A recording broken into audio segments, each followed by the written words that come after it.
lista que da a las 8:30, pero vamos a empezar porque no tenemos la lista. Nuestra ponente de hoy es Isabel Cordero, ella viene de la Universidad de Valencia, es licenciada en Matemáticas y es doctora en Astrofísica por la Universidad de Valencia. Ha aceptado nuestra invitación amablemente, cosa que pues, le agradecemos profundamente desde la asociación. Y como me gusta que sepamos la calidad profesional y la calidad académica de los ponentes que nos visitan, y para no dejarme nada, me envió su currículum y me vais a permitir que os lo lea porque es impresionante. Mirad, ya hemos dicho que es licenciada en Matemáticas y doctora en Astrofísica por la Universidad de Valencia. Ha sido investigadora postdoctoral en el Instituto Max Planck de Astrofísica en Garching, no sé si lo pronuncio bien, no tengo ni idea, en Múnich, Alemania, y en el Observatorio de París-Meudon, no sé cómo se pronuncia, en Francia. Ha sido investigadora visitante en las universidades de Lieja y Namur en Bélgica. Actualmente es profesora de la Facultad de Matemáticas en la Universidad de Valencia, área de matemática aplicada.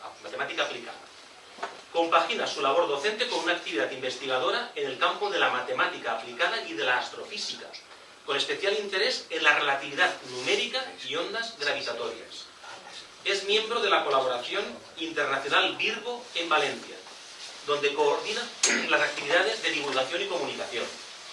Es miembro del editorial Board de la revista Journal of Physics and Communications, o algo así, y de la Junta Directiva de la Sociedad Española de Relatividad y Gravitación.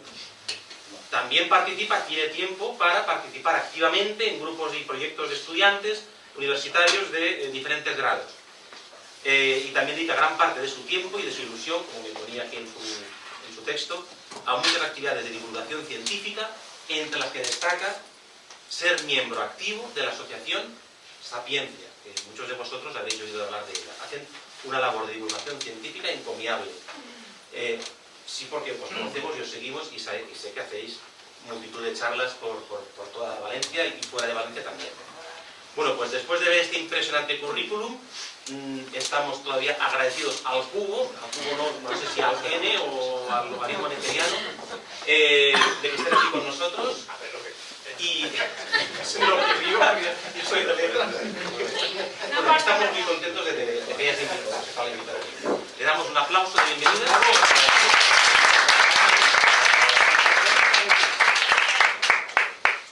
Bueno, tengo aquí el micro, pero me dicen que mi voz llega muy lejos y entonces voy a intentar traerlo sin micro. Si alguien no me escucha lo que sea, pues me lo decís. Normalment, quan estic a València, començo a parlar en valencià per donar la benvinguda a tot aquel que parla valencià o castellà o qualsevol cosa. Y luego me pongo a hablar con este acento malagueño y claro, la gente me dice, ¿pero tú de dónde vienes, chiquilla?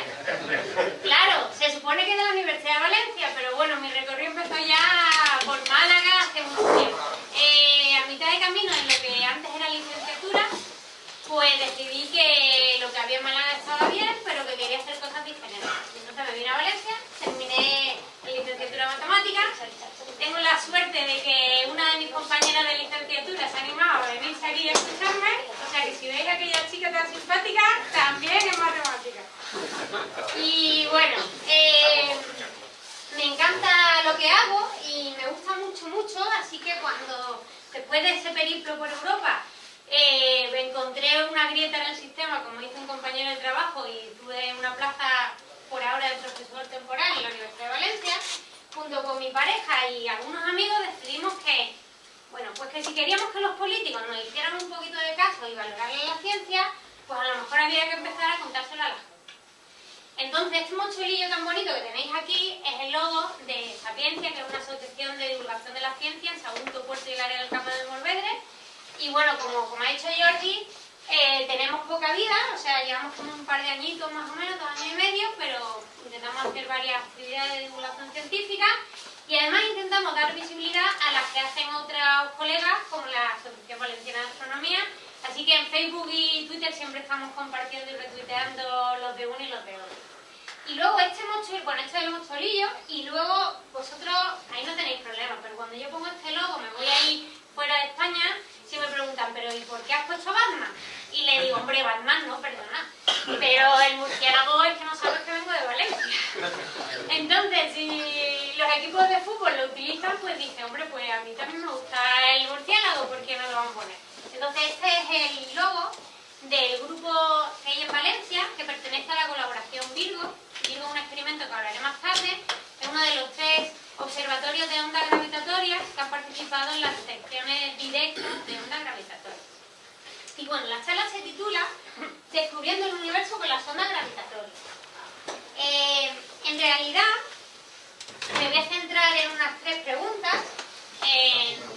No importa si no lo entendéis todo, me han dicho que tenéis mucho nivel, así que seguramente lo vais a entender todo.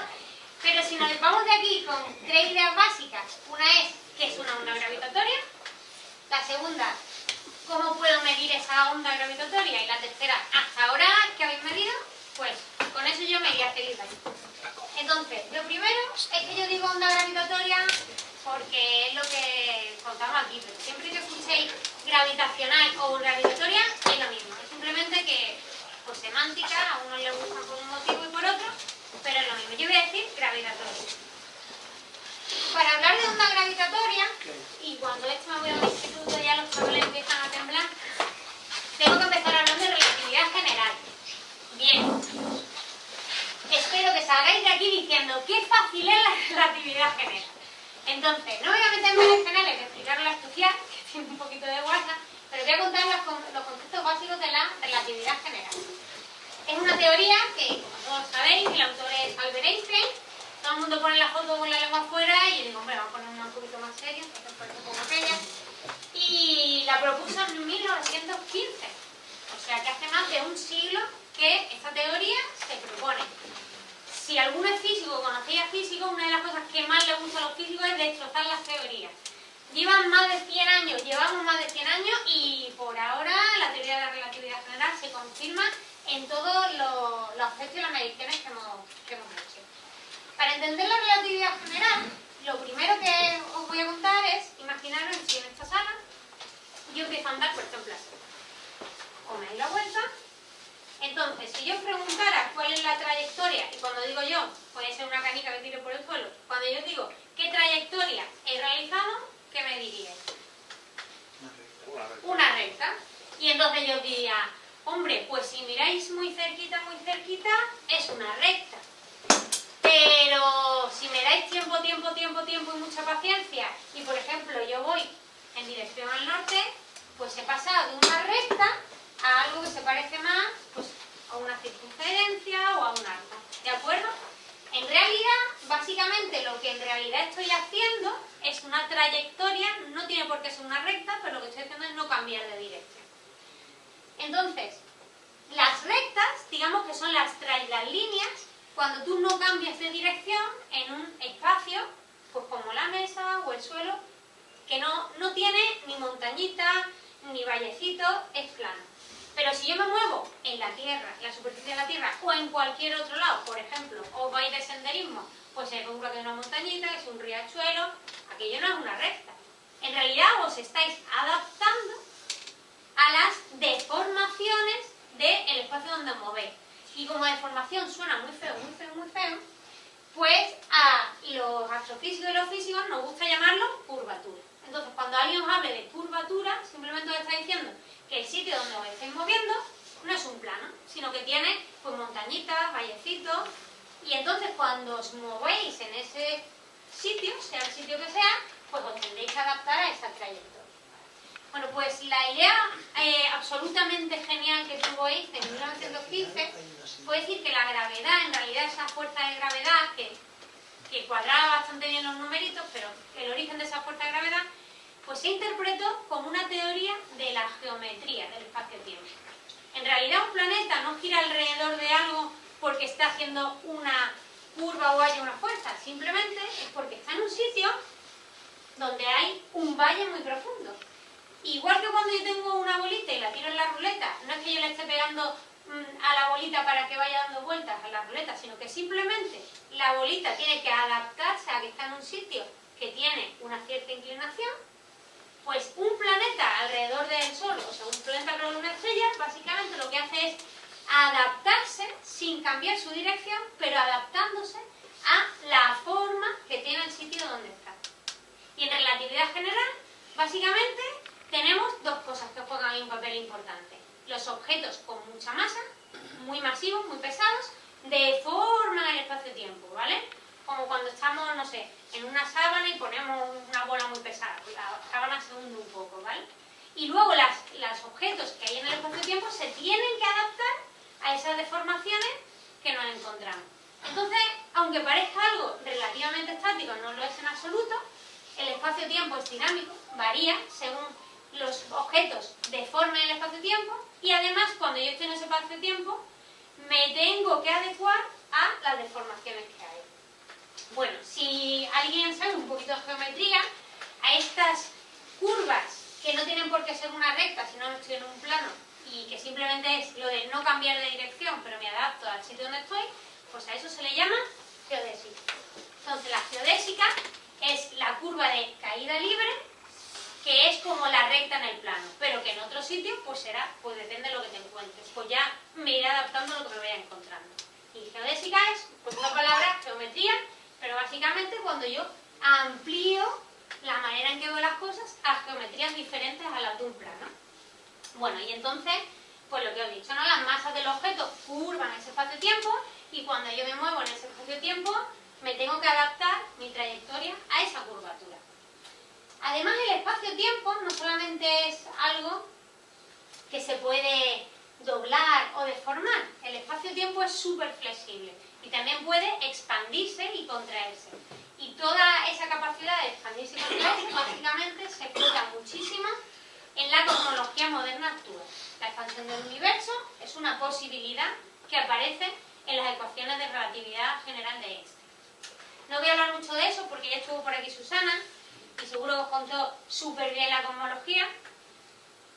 Me voy a centrar un poquito ahora en algunos aspectos de la teoría de la relatividad general. Entonces, cuando una nueva teoría se propone en física, debería cumplir que lo que antes funcionaba no lo estropeemos.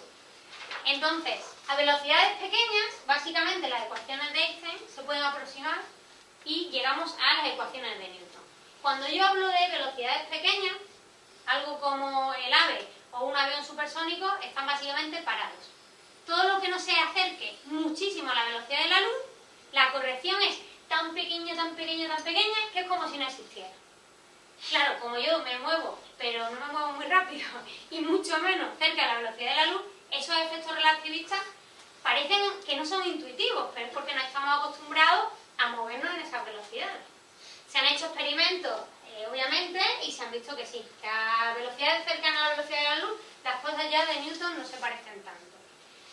Además, cuando tú presentas una nueva teoría, tenemos por una parte que no podemos estropear lo que funciona, pero lo que medio funciona o hay algún problema deberíamos intentar arreglarlo. Entonces, por ejemplo, aquí estás, esto lo conocéis seguro, la órbita de Mercurio, girando alrededor del Sol, pues tiene una desviación ligeramente de lo que es una elipse. Esta desviación no se debe, cuando se hacen los cálculos, a la existencia de otros planetas, sino que además de eso, la órbita que debería ser una elipse, es una elipse, pero cada vez que da una vuelta, se mueve un poquito. Una elipse y se mueve un poquito. Esto básicamente se hacen los números con la teoría de la relatividad general de Einstein y sale clavado lo que se observa. Y ya os digo que esto no es un efecto de que haya un planeta como Júpiter o como otros planetas que desvían. Se hacen los cálculos con mucha precisión y se observa el avance del perihelio, se hacen los cálculos con Newton y no cuadra, se hacen los cálculos con relatividad general y cuadran a la perfección.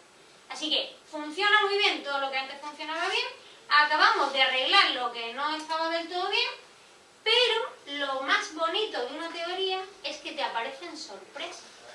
O sea, tú cuando planteas algo, no tienes a priori un control sobre todo lo que te vas a encontrar.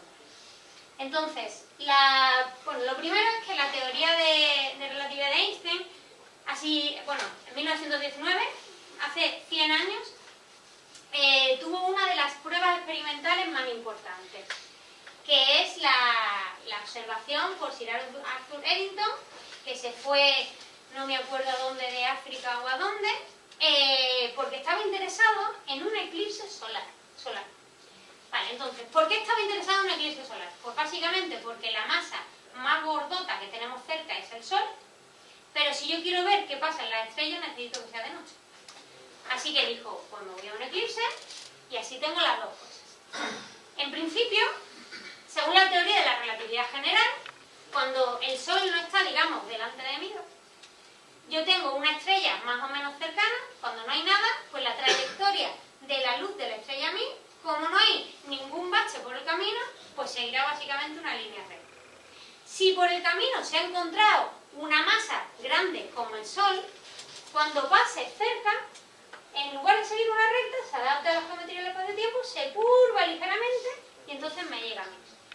Si yo lo veo desde el otro lado, parecerá que la posición de la estrella, en vez de estar aquí, se ha movido un poquito. Entonces, lo que hicieron fue básicamente, sabían la posición de la estrella cuando no había eclipse, cuando no estaba el Sol por allí, midieron la posición de la estrella durante el eclipse y vieron que efectivamente la estrella se había movido de sitio. Bueno, en realidad no es que se hubiera movido de sitio, es que la trayectoria era diferente. Y entonces a nosotros desde el otro lado parecía que se había movido de sitio. No, simplemente es que la luz ha recorrido un camino diferente. Esta fue la primera prueba, digamos, que corroboró de manera fuerte la nueva predicción. Porque esto era algo que no es que estuviera explicado por Newton, en absoluto. Tampoco era algo que medio funcionaba bien o mal, tampoco. Era un fenómeno completamente nuevo. Y bueno, es este verano en Valencia, a ver si hacemos algún evento conmemorando los 100 años de esta excursión que se pegó Eddington para intentar demostrar la teoría de la relatividad general. Y lo que os decía, lo más importante es que estas nuevas teorías te aparecen fenómenos nuevos, emergen fenómenos nuevos que tú no los prevés al principio. En este juego tenemos a dos nuevos autores. Uno son los agujeros negros y el otro es la onda gravitatoria. Bueno, cualquier peli de ficción hoy en día que no tenga un buen agujero negro, peli de ficción, de ciencia, bueno, de ficción puede, pero de ciencia ficción. En fin, son objetos súper exóticos. Seguramente habéis visto Interstellar. Bueno, pues ese agujero negro está generado por astrofísicos en ordenadores y hay un asesor científico que además tiene un premio Nobel que está detrás de ese agujero negro. Es verdad que luego el director dijo, hombre, pero vamos a ponerle un poquito más de lucecita por aquí y un sonido para que quede bonito, pero en realidad la imagen que se ve es bastante cercana a lo que debería de pasar. Y porque detrás lo que hay es una simulación de un ordenador resolviendo las ecuaciones de la relatividad general, en donde la luz del agujero negro más allá, en lugar de venir recto, se curva en el espacio-tiempo y por eso parece que está como doblado. Al final es adaptarse a curvaturas tremendas en el espacio-tiempo. No voy a hablar mucho del agujero negro, simplemente deciros que no es una aspiradora potente. O sea, si os ponéis cerca, pero no demasiado cerca, no pasa nada, no os va a comer, ni os va a engullir, ni os va a ir a desintegrar. Un agujero negro es una región del espacio-tiempo que está muy curvada. Tanto que la bolita que hay en la ruleta, por ejemplo, tendría que tener una velocidad de escape tan alta que superaría la velocidad de la luz. En la relatividad general sabemos que la velocidad de la luz es un tope. Reíros de los 120 km por hora de la carretera. Ahí tendría que poner una C. Bueno, no, venga, 120. Pero la C sería real. Es decir, no hay nada que se mueva más allá, o sea, más rápido de la velocidad de la luz, según la teoría que por ahora no hay manera de echarla abajo. Entonces, cuando llega un momento que está tan curvado, ni siquiera algo que vaya a la velocidad de la luz puede salir. A esa región se le llama agujero negro. Lo que pasa más o menos en el borde, digamos, donde ya la velocidad de escape supera la velocidad de la luz, sabemos simularlo y entenderlo bastante bien por la relatividad general. ¿Qué pasa en el centro? Señores, habría que hablar de cuántica y gravedad y cuántica. Por ahora no sabemos muy bien cómo juntarlas. Así que yo os puedo contestar a qué pasa muy cerca de un agujero negro, incluso cuando ya he entrado un poquito, pero mucho más allá todavía no tenemos las teorías disponibles para poder modelar o entender qué es lo que pasa en esa región. Así que queda muchísimo por hacer. Y el otro bicho que andaba por allí se llama onda gravitatoria. Yo, pues, estoy enamorada de las ondas gravitatorias. Básicamente, si yo quitara lo de gravitatorias y dijera que es una onda, ¿qué me diríais? Una moto. Una moto. Porque los gases lleva la H, ¿no? Aquí no lleva H. Entonces, cuando normalmente pregunto, ¿qué sugiere onda? Pues normalmente alguien me dice propagación, ¿no? Voy a hacer una analogía y en general aquí haré algunas analogías y es entender que el espacio-tiempo va a tener 2 dimensiones espaciales y una temporal en vez de 3 espaciales y una temporal. ¿Por qué? Porque si yo cojo una hoja y la doblo, yo puedo ver cómo se dobla porque vivo en un espacio de 3 dimensiones. Hasta ahora no conozco a nadie que vea en 4 dimensiones la curvatura de un espacio de 3 dimensiones, ¿vale? Entonces, lo que yo voy a contar ahora no es que sean 2 dimensiones, es que lo pongo en 2 dimensiones para poder entenderlo un poquito más, ¿de acuerdo? Entonces, imaginaros que yo estoy, pues, en un lago, ¿no? Un lago tranquilo, no hay lluvia, está todo muy tranquilo, y yo cojo y lanzo una piedra en ese estanque o en ese río, ¿vale? Y me voy a fijar solo en la superficie de ese agua. Cuando yo tiro la piedra, ¿qué es lo que sucede? Se crea una perturbación en el sitio donde tiro la piedra, con una ondita, y esa ondita se va propagando en todas las direcciones. ¿De acuerdo? Pues algo parecido es una onda gravitatoria, solo que en lugar de tener la superficie de un lago, lo que tengo es el espacio-tiempo. Una onda gravitatoria es una deformación, una distorsión del espacio-tiempo que se propaga en todas las direcciones desde ese punto. Y bueno, ¿qué ocurre cuando te atraviesa una onda gravitatoria? Bueno, no hace falta que os diga que no os preocupéis, no están atravesando ondas gravitatorias, yo ahora mismo estoy generando ondas gravitatorias y no pasa nada. ¿Quién genera las ondas gravitatorias y qué es lo que sucede? Bueno, las ondas gravitatorias, que hemos dicho, que cuando yo quiero deformar el espacio-tiempo necesito una masa, un objeto masivo y muy compacto. Pues las ondas gravitatorias es cuando yo cojo esa masa que ha deformado el espacio-tiempo y hago que se acelere. Esas perturbaciones que se van produciendo, esas deformaciones, se propagan como si fueran las perturbaciones cuando hemos tirado la piedra al estanque. ¿Vale? Solo me estoy fijando en la parte de arriba. ¿Qué ocurre cuando estoy, por ejemplo, en la playa y viene una de esas olas y yo estoy en la superficie? Vamos a suponer que no me hundo, que estoy en la superficie. ¿Qué es lo que ocurre cuando viene una onda? Pues que yo subiré para arriba, bajaré para abajo, para arriba para abajo y me quedo quieta. ¿De acuerdo? Simplemente me he visto afectada por esa onda. Y se llama onda porque se propaga. Quiere decir que mi vecino, que esté 1,5 metros más lejos de mí, pues tardará un poquito más en hacer lo mismo y como habrá bajado un poquito la amplitud, pues se moverá un poquito menos. ¿Y qué ocurre, por ejemplo, pues si viene una para arriba y otra para abajo? Porque si justo me pillan en mitad del camino yo no me moveré, pero las cosas que están alrededor. Algo parecido es una onda gravitatoria, ¿de acuerdo? Es una perturbación del espacio-tiempo que se propaga. Vale, vamos a mirar un poco lo del estanque. Vale, en el estanque, cuando viene una perturbación, mi distancia con respecto al fondo se hace un poco más grande, un poco más baja, un poco más grande, un poco más baja y me quedo quieta. Cuando viene una onda gravitatoria, lo que ocurre es que el tiempo y las distancias se distorsionan. Y en particular, ocurre algo parecido a esto. Cuando yo pongo esto, yo creo que nadie se entera de lo que significa. Y entonces, prefiero enseñaros con mi propio ejemplo qué es lo que pasa cuando me atraviesa una onda gravitatoria. Vamos a imaginar que la onda gravitatoria viene por la cámara, ¿vale? En esta dirección. Y que yo tengo un tamaño de este tipo, ¿de acuerdo? Cuando viene una onda gravitatoria, voy a hacer que las distancias y el tiempo se distorsionen, sean un poquito más grandes, un poquito más pequeños, un poquito más grandes, un poquito más pequeños. Pero además, como tienen una naturaleza tensorial, para los que sepan un poco de matemáticas, no es que se deforme de una manera arbitraria. Hay 2 maneras únicamente en que me puedo deformar. Una de ellas, y ahora aquí tenéis que tener un poquito más de imaginación, es algo así.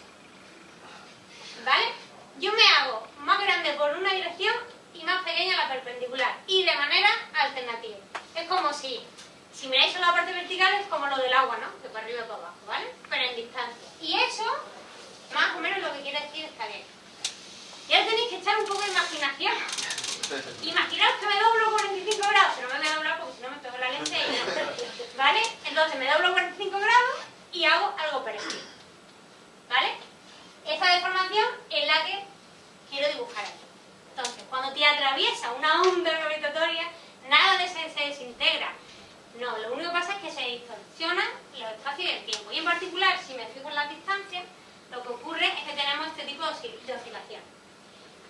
Está muy chulo porque la relatividad general me dice que solamente hay estos dos tipos. Es decir, que si yo veo una detección, tienen que ser combinación de estas dos cosas. Si yo viera otro tipo de deformación, sabría inmediatamente que la relatividad general es falsa. Tendría algún problema. Hasta ahora, sorpresa, solo hemos visto estos dos tipos de polarización. No tenemos, pruebas de que haya más tipos de polarizaciones. Lo de polarización es a esto, ¿no? Las dos maneras independientes de deformarse se le llaman polarización. Entonces, cualquier combinación de estos dos tipos de deformación es lo que esperamos observar con la relatividad general. Y si observáramos algo diferente, pues sabríamos que Einstein se equivoca. Por ahora eso no ha pasado. Bueno, y una cosa. Claro, el propio Einstein, cuando predijo la teoría, o sea, cuando presentó la teoría, se puso a analizarla y él mismo ya dedujo que en sus ecuaciones aparecía un fenómeno ondulatorio al que llamó onda gravitatoria. Pero era tan extremadamente débil que el propio Einstein dijo: esto no lo van a medir en la vida. Esto va a ser imposible medirlo. Hemos necesitado 100 años, pero oye, la paciencia, llegamos a tiempo. Entonces, también os quería comentar que ha sido muy importante, no solamente, ahora os comentaré un poquito de cosas más tecnológicas. Yo trabajo en matemática aplicada, yo intento resolver las ecuaciones de derivadas parciales con ordenadores, y el desarrollo de los ordenadores ha sido también muy importante para poder resolver estas ecuaciones. Con lápiz y papel se pueden resolver las ecuaciones de Einstein en casos muy sencillitos. En cuanto se complica un poco, o tiene no sé cuántos mil procesadores en el Mare Nostrum que te los dejan, o aquello no lo resuelve. Entonces, no me voy a, ni os voy a poner las ecuaciones ni nada, pero que hay mucho trabajo detrás. Entonces, os voy a poner, si funciona, una visualización de una sonda gravitatoria. Vamos a ver si funciona. Y esto no es una recreación artística. Esto, si funciona, a ver, ahora. Esto es unas ecuaciones de Einstein con unos datos iniciales realistas, resolviendo el espacio-tiempo dinámico, las perturbaciones. Estos son dos objetos masivos, simplemente pensar en dos bolontios que pesan mucho y que están muy apretados, que giran uno alrededor del otro. Conforme van girando, van deformando el espacio-tiempo a su alrededor. Aquí, lo que os he dicho, no es que no se deforme más allá de este plano, sino que solo pongo este plano para que se entienda lo que ocurre. Esas deformaciones del espacio-tiempo se propagan y a eso se le llama onda gravitatoria. Y eso que os he enseñado lo hace un científico. O sea, en realidad yo hago cosas que están más por debajo porque yo hago cosas muy fundamentales de matemática y de métodos numéricos, pero sin mis métodos numéricos y sin mis ecuaciones no podrían hacerlo las peliculitas tan chulas. Entonces, bueno, realmente es muy impresionante la cantidad, la dificultad, pero la capacidad que hemos tenido para llegar a resolver estas ecuaciones. Muy bien. Espero que hayáis quedado más o menos claro qué es esto de la onda gravitatoria. Es una perturbación producida por la aceleración de las masas que se propaga en el espacio-tiempo y que si me llega a mí va a deformar mi distancia y mi espacio. ¿De acuerdo? Vale, entonces, segunda pregunta que os planteaba al principio. ¿Cómo puedo medir una onda gravitatoria? Pues a ver, si la onda gravitatoria deforma, por ejemplo, el espacio, pues yo podría medir si una determinada distancia varía su tamaño. Si varía según bla y he descartado todas las otras posibles razones, pues será que ha pasado una onda gravitatoria y que me ha deformado ese espacio. Entonces, si queremos medir una distancia, ¿qué objeto utilizaríais? Pues una regla, efectivamente. A ver si os animáis, claro que sí. Ahora voy a coger una regla, por ejemplo, este libro maravilloso que me habéis dado. Yo me pongo onda gravitatoria, vente para acá.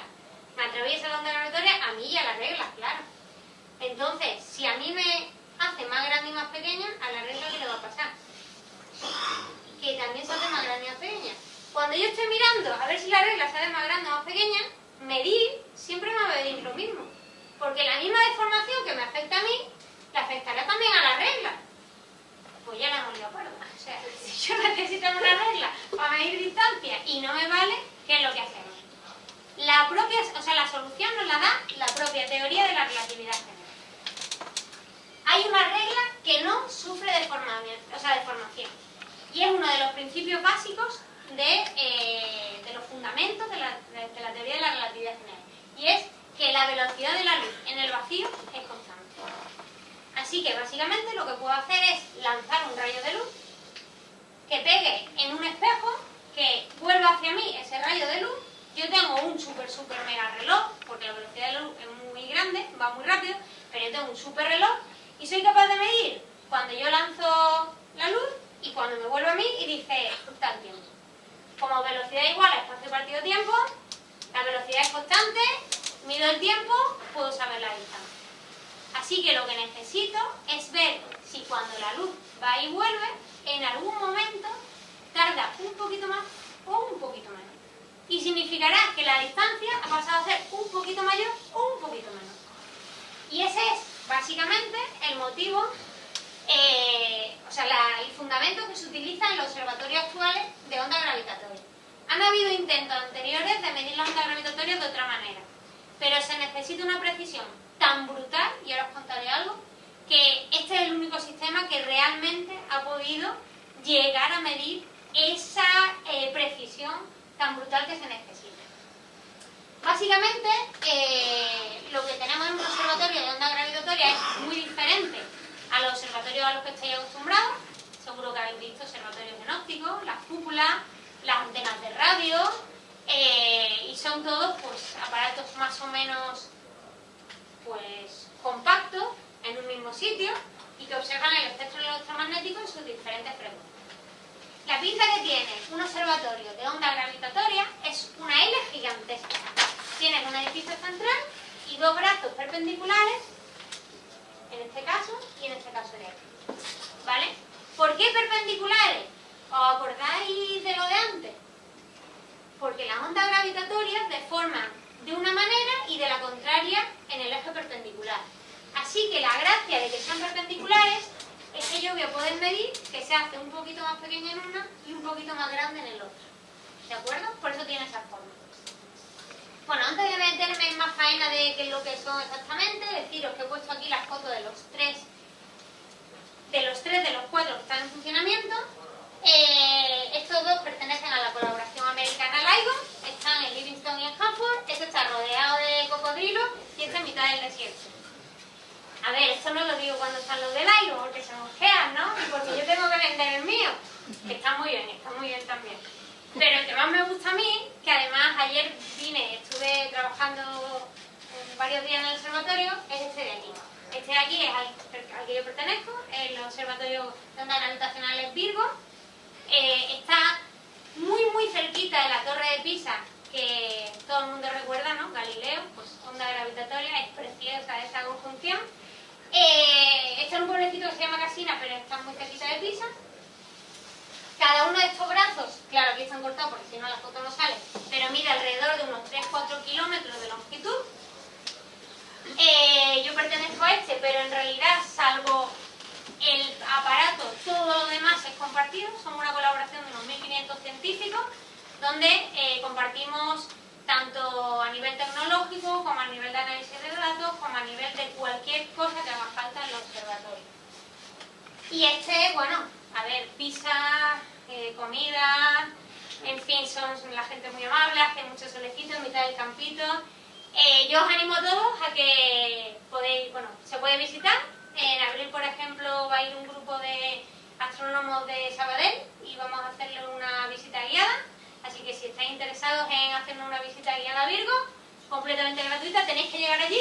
Pero una vez que estéis allí, pues os enseñaremos con muchísimo gusto todas las instalaciones del observatorio. Entonces, hemos dicho que necesitamos un láser, luz, en el vacío constante.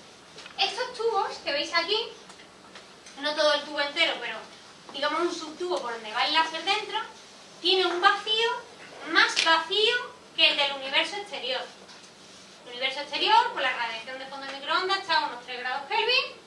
Según me dijeron mis amigos, que yo flipo cada vez que me dicen cosas de estas, el vacío que tenemos ahí es de 1,9 grados Kelvin. Está más vacío que el vacío exterior. Y además, no es que sea vacío una botellita, es que son tubos de 3 kilómetros y otro tubo de 3 kilómetros y un montón de subsistemas.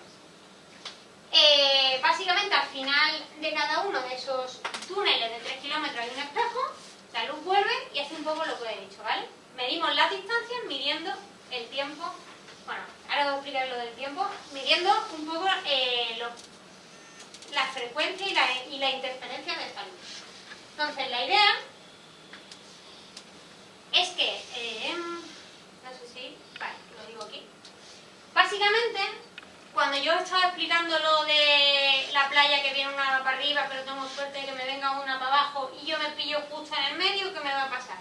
Pues dice, hombre, una que tira para arriba y otra que tira para abajo, tú te quedas igual. Los de al lado no, pero tú te quedarás igual. A eso se le llama pues un patrón de interferencia de ondas.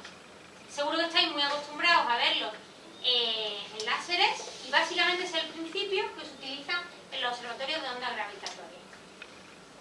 Aquí en este edificio aquí central se genera un láser, llega un espejo, el espejo divide en dos SA, uno de esos hace hacia un lado y el otro hacia el otro, ¿de acuerdo?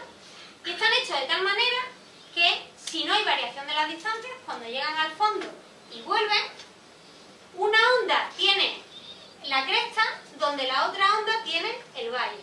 Y cuando se juntan los dos haces de luces, yo tengo ahí una camarita y no observo absolutamente nada. Si observara algún patrón de interferencia, es porque un brazo se ha hecho un poquito más largo y a la luz que me llega, en vez de llegarme justo en la cresta, me llega un poquito diferente de esa cresta. Y cuando interfiere con la otra que está en la cresta, o sea, en el valle, básicamente no se cancela, hay luz. No voy a decirle el nombre porque no lo sé y mejor que no lo sepa. Cuando se hizo la inauguración del Observatorio Virgo, hará año y pico, se invitó, entre otras cosas, al embajador español en Italia en ese momento. Eran las 12 de la mañana, 12 de la mañana. Y lo pusieron en la camarita esta que os digo, o en algún sitio de esto donde se veía, o sea, tienen una sala de control y le enseñan pues objetos donde se produce la interferencia y no se ve nada. Obviamente siempre hay pues mucho ruido de electrónica, aquí hay una electrónica muy brutal, a lo mejor ve chispititas, pero vamos, que no hay ningún patrón. El comentario de ese embajador fue al jefe de mi grupo, qué bonitas son las estrellas. Claro, tú dices, vamos a ver, son las 12 de la mañana, estamos hablando de ondas gravitatorias, leas el papelito que le mandaste esta mañana, ¿vale? Entonces, pues bueno, pues por eso digo, yo con los políticos ya perdí el ánimo, digo, me voy a ir a hablar con la gente que me haga más caso, porque eso fue un poquito decepcionante. Pero no estaba equivocado. ¿Cómo? No estaba equivocado. Bueno, las estrellas son bonitas, en ese momento no las estaba viendo, pero... No se refería a que era bonito. Bueno, creo que estaba dentro de un edificio, es que no hay por dónde cogerlo, pero bueno. La verdad es que tiene su miga aquello. Pero bueno, más o menos ahí el sistema que he comentado tiene que ver con separar un rayo de luz en dos partes y volver a juntarlo de tal manera que el valle coincida con el pico y que no veas luz. Y si ves luz es porque hay una diferencia, una variación. Hay un sistema súper complejo aquí para los técnicos o que queráis buscar un poco más. Hay instaladas unas cavidades que se llaman de Fabry-Perot, que lo que hacen es esa distancia de 3 kilómetros no es suficiente, y ahora os contaré por qué, no es suficientemente grande para lo que queremos medir, ¿vale? Y claro, por la curvatura de la Tierra, porque en Pisa todo se dobla y algunas cosas más, pues hacerlo más largo es difícil. Sobre todo porque el alineamiento del sistema electrónico y óptico es alucinante, alucinante. Yo cuando me lo explican digo, ¿de verdad lo habéis conseguido? Bueno. Entonces, las cavidades Fabry-Perot lo que hacen es que, en vez de dejar que la luz haga un solo camino, le pones un espejo por medio y haces que haga muchas veces ese camino. Y es como virtualmente, como si el tubo fuera mucho más largo. Y eso lo necesitas porque quieres mucha más precisión.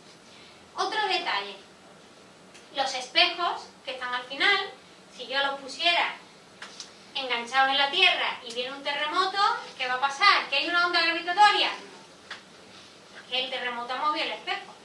Sí que el espejo, en vez de estar anclado en la Tierra, está en un sistema de péndulos, pero claro, un péndulo, poco amortiguamiento. Dos péndulos, poco amortiguamiento. Tenemos un sistema de alrededor de unos 7 péndulos, que es un poquito bestia. Los espejos creo que pesan unos 40 kilos y mover nada requiere una electrónica y una óptica y un sistema de control brutal. Entonces yo tengo que hacerla así, a mis colegas que aprietan tornillos, como digo. O sea, yo cuando voy allí les cuento mis simulaciones y resolución de las ecuaciones, dicen, ¡guau! Y digo, espérate, que ahora me va a contar todo mi esto y ya nos quedamos igual. Entonces, pues realmente con esto que os quería decir es que tanto a nivel de láser, de vacío, de óptica y de sistemas mecánicos de amortiguamiento y de un montón de cosas, aquí está la tecnología más puntera que tenemos ahora mismo en el planeta, bueno, en la Tierra. Y esto no es algo que os estoy contando yo porque lo haya hecho yo. Yo he hecho una pequeña cosita y además como soy muy jovencita no me ha dado tiempo a hacer mucho. Pero esto es el resultado de muchísima gente en muchísimos países que han dicho, ¿nos ponemos de acuerdo para intentar ver esto? O sea, por favor, además del Nobel de Física, el Nobel de la Paz debería de caernos a este tipo de colaboración. Y aquí os estoy hablando de matemáticos, de físicos, de ingenieros, de muchísima gente de muchísimos países que cada uno pues pone su capacidad y su talento para intentar hacer algo conjunto. Bueno, Isabel, me llevas aquí rayando con un montón de cosas, un rato. ¿Por qué es tan difícil detectar una onda gravitatoria? ¿Por qué Einstein dijo que ni de casualidad que la ha detectado? Bueno, en el brazo de 3-4 kilómetros, según el observatorio, haciéndole a la luz dar más vueltas de las que toca para virtualmente hacer ese brazo más largo, hemos medido diferencias en esos 3-4 o más virtuales kilómetros del tamaño de una molécula, no, demasiado grande. Del tamaño de un átomo, no, demasiado grande. Del tamaño de un núcleo de un átomo, no, demasiado grande. Del tamaño de un protón que forma parte del núcleo de un átomo, tampoco, demasiado grande. En realidad hemos medido variaciones del tamaño de una centésima o milésima parte del tamaño de un protón en una distancia de 3-4 kilómetros, un poquito más con esto del fabrico. O sea, 0 punto, ponéis 21 ceros, luego ponéis un 1 y esa es la distancia relativa que necesitamos medir para saber que ha pasado una onda gravitatoria. Y estoy hablando de un caso optimista, estoy hablando de los objetos más violentos del universo relativamente cercanos para que nos llegue algo. Entonces, cuando yo cojo estas dos masas que no pesan mucho, que son mis manos, las hago acelerar una alrededor de otra, ¿estoy deformando el espacio-tiempo?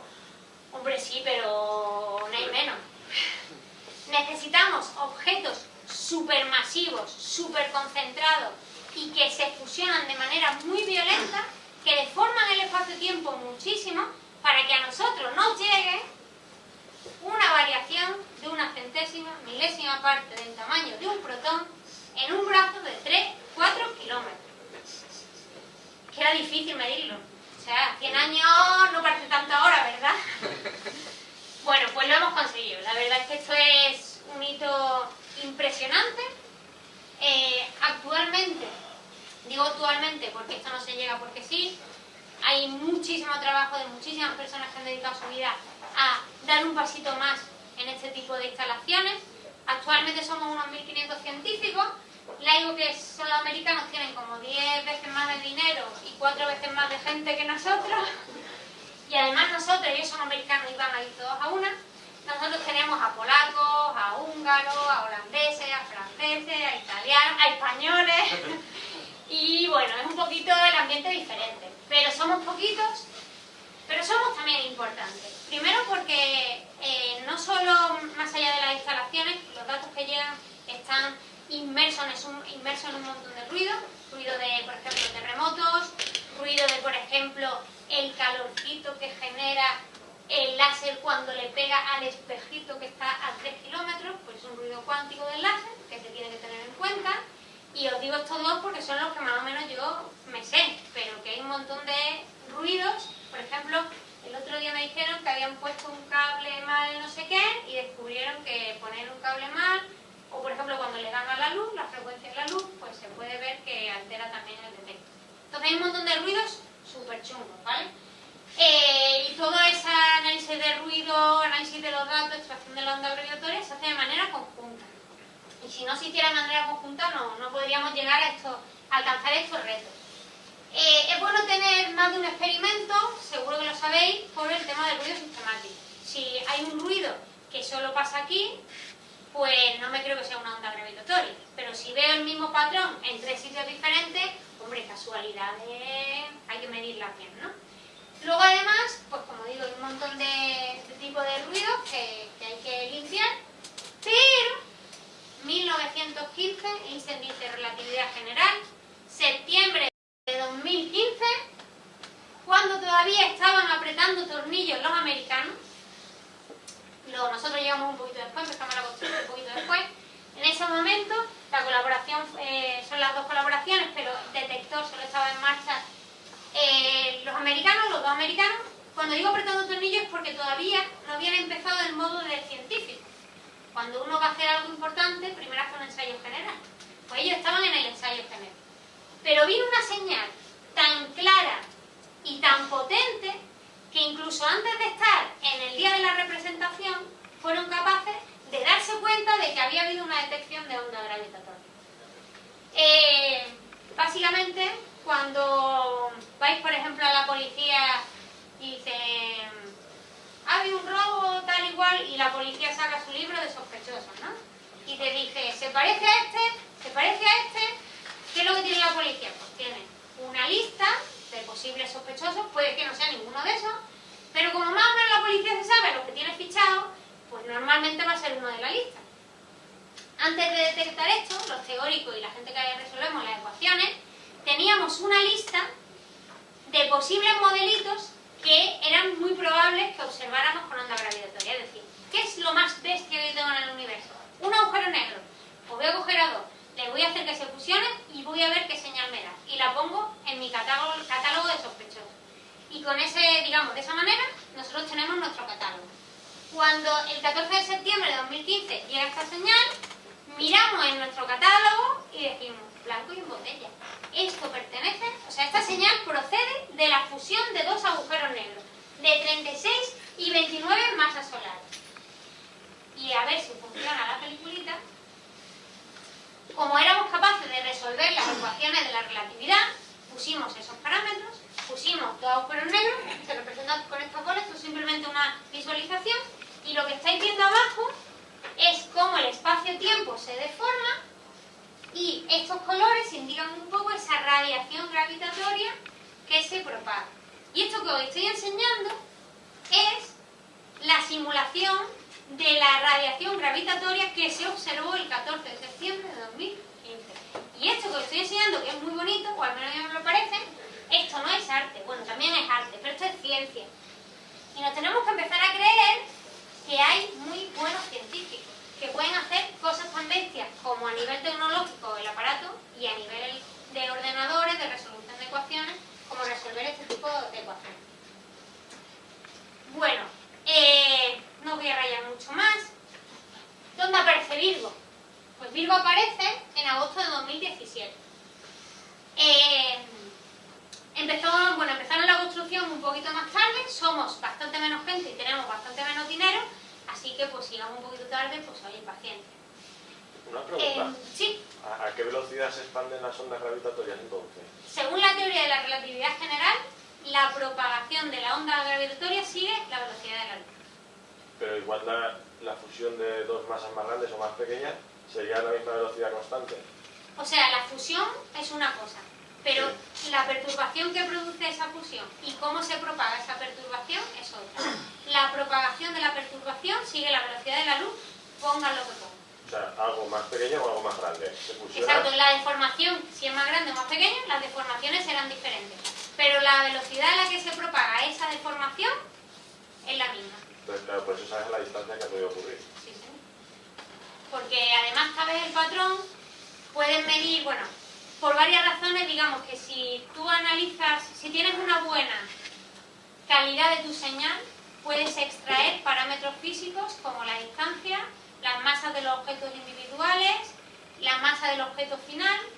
Cuanto más limpia o más bonita, digamos, puedas extraer esa señal de ruido, con más exactitud puedes hacer esa estimación de los parámetros físicos.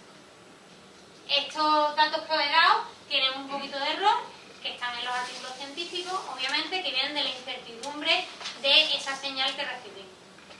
Es una curva prevista, todos llegan a la vez, o sea, a la velocidad de la luz. Y la propagación es a la velocidad de la luz. Bueno, eso es lo que dice la relatividad general. Y es que lo hemos medido y hasta ahora parece que sí. O sea, tú dices, venga, vamos a rizarle el rizo a ver si a la velocidad a la que se propaga tal, velocidad de la luz, con un error de 10 elevado a menos 16. No, pero te lo decía, tiene razón que dice este señor por una cosa. ¿Cómo sabemos que esa interacción es gravitatoria y no es electromagnética? Por ejemplo, si va a la velocidad de la luz, estamos hablando mejor de lo mismo. ¿Cómo hemos decidido que es gravitatoria? ¿Por las ecuaciones en cuestión? Pues porque básicamente no tenemos otra explicación de que haya una variación en la distancia cuando tenemos bajo control todos y cada uno de los ruidos que pueden aparecer en el detector. O sea, la única explicación posible de que aquello cambie de distancia de esa manera, porque además cuando tú sacas la onda dices, no se parecerá, es igual. O sea, el patrón, el cambio de distancia y el patrón de ese cambio de distancia, no tenemos otra explicación que no sea esa. Después de tener bajo control estricto un montón de ruidos de 1000 tipos diferentes. Bueno, ¿por qué es importante Virgo? Virgo se une en 2017, un poquito después, y aquí vosotros pues sois unos expertos. Cuando yo tengo dos cosas y me llega una señal a un tiempo y a otro, en un sitio y en otro, yo puedo decir en el cielo que eso procede de una banda, pero no puedo decir de qué punto de esa banda. Si yo tengo un tercer telescopio y mido el tiempo de llegada en los tres sitios, yo puedo triangular esa fuente y decir, señores, aquello viene de allí. Algo parecido se puede hacer con las ondas gravitatorias. Como tenemos no solamente los dos americanos, sino también el europeo, yo puedo, a través de el tiempo de llegada en cada detector del mismo patrón, apuntar y decir el origen es este sitio. Entonces, el 14 de agosto de 2017, 14 de agosto, agosto, vacaciones, bueno, es lo que es. 14 de agosto de 2017 se produjo algo maravilloso, casi milagroso, porque yo estos bichos no sé cómo pueden funcionar también. Fue la primera triple detección de un sistema, o sea, de una onda gravitatoria, que procedía de un sistema binario de agujeros negros. Se pudo, básicamente, pasar de bichos así de grandes, o sea, de regiones del espacio del cielo así de grandes, a regiones así de pequeñas. Así que, eso solo había sido el comienzo de un verano sin vacaciones, no os lo podéis imaginar. Entonces, no solo ocurre eso, que ya decimos, bueno, es que ha valido la pena todo lo que llevamos trabajando. Tenemos una triple detección. Somos capaces de identificar no solamente una señal, sino de dónde viene. Y si yo sé de dónde viene, ¿qué es lo que puedo hacer? Pues decirle a todos mis colegas astrónomos, todo el mundo mirando aquella región del cielo, ahí va a pasar algo muy gordo ahora. Claro, como eran agujeros negros, que no tienen mucho más que curvatura, al final y al cabo, pues no había mucho más que mirar. Pero eso fue el 14, agosto, 14.